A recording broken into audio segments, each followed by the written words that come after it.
Magkakapit lang sila dati.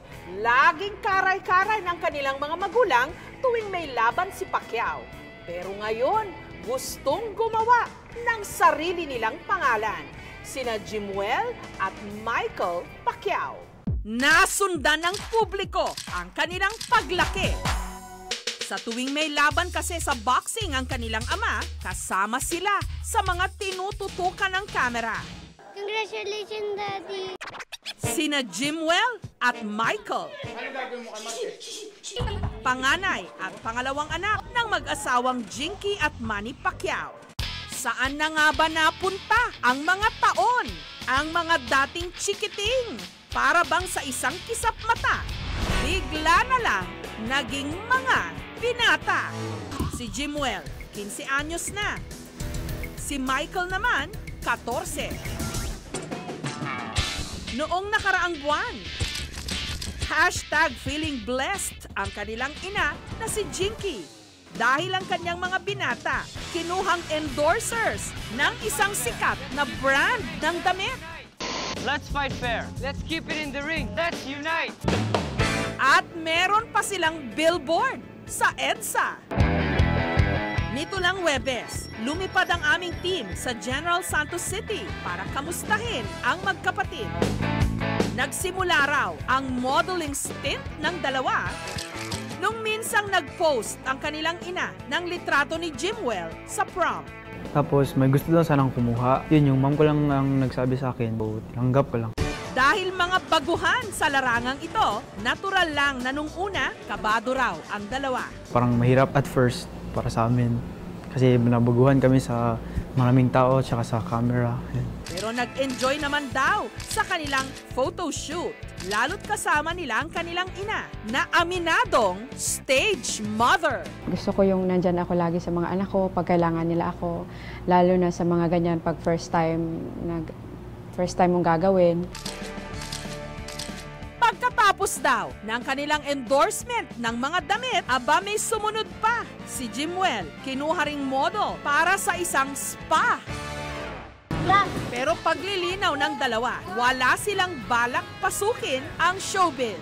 Gusto muna namin tapusin ang school, go to college. And yeah, like we said, we didn't really want to be like models and stuff. Since basketball's been the dream ever since, yeah. Puro masasabi ko personality ni Jimuel muna. Parang siya, medyo mahiyain. Tsaka si Michael naman, parang moody minsan. Pero pag nakakausap mo na siya, parang bibo na siya. Tsaka mababait silang dalawa. Masunurin ang mga bata. Ayon kay Jinky, dahil magkalapit sila ng edad, marami raw pinagkakasunduan ang dalawa.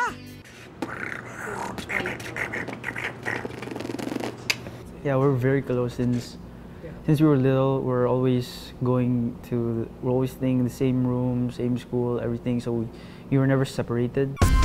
Pareho rin daw mahilig sa sapatos.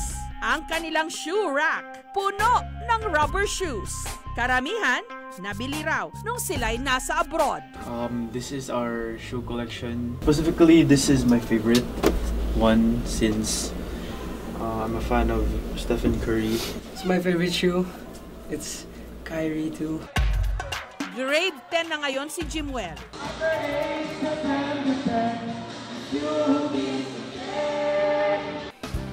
Si Michael naman, grade 9. Sa dalawa, mas maboka raw itong si Michael at may ibubuga sa sayawan. Michael, very sweet, joker, obedient, just like any ordinary student. Kung minsan nagpe-pay attention, kung minsan naman nag-storytelling, pero he's a very nice boy. Si Jimuel, silent type, mukhang serious, pero sweet din. Tsaka at the same time, obedient din siya. Walang bahid ng kahambugan. Very nice boys. Saludo ako sa pagpalaki ni Jinky at saka ni Manny sa kanila. For me, they treat me like as a normal student lang, like friends lang. Like sometimes, like special occasions happen and then they be like, they are like shy to talk to me because they think of me as a celebrity. Wala raw silang kahilig-hilig sa boxing. Pero, katulad ng kanilang ama, fans ng basketball. We grew up playing, so it's parang yun din yung dream namin. So, basketball players talaga. Mula eskwela, diretso bahay ang dalawa kung saan ang madalas daw nilang nakakagawian, makipag-bonding sa kanilang mga kapatid na sina Princess at Queenie. He hugs us, squeezes us, sometimes in mommy's room, remember? And then our brothers are funny because when I was a little bit chubbier, my brother always liked me as a pillow. My tummy as a pillow. Simula raw nung naging Christian ang pamilya Pacquiao, lalo raw silang naging malapit sa isa't isa.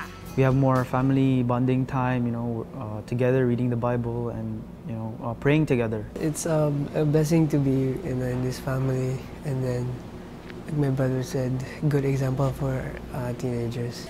Close din daw sina Jimwell at Michael sa kanilang mga pinsan. Nag-e-enjoy raw sila ng husto sa kanilang mga biyahe abroad kapag magkakasama silang lahat. At may isang katangian pa raw na namana ang dalawa sa kanilang ama, ang pagiging mapagbigay. Yung kinita nilang pera is i-share nila sa amin by pagpupunta kami ng Manila, i-share nila by shopping and bonding. Sa ayaw man nila at sa gusto, anumang larangan ang pasukin ng kanilang ama at ina, katulad ng sports at showbiz, kasali rin sila. At ngayong senador na ang kanilang ama, suportado nila ito. He's always been there. Even though he has a lot to do, he's been busy, he's still there for us and he still cares for us.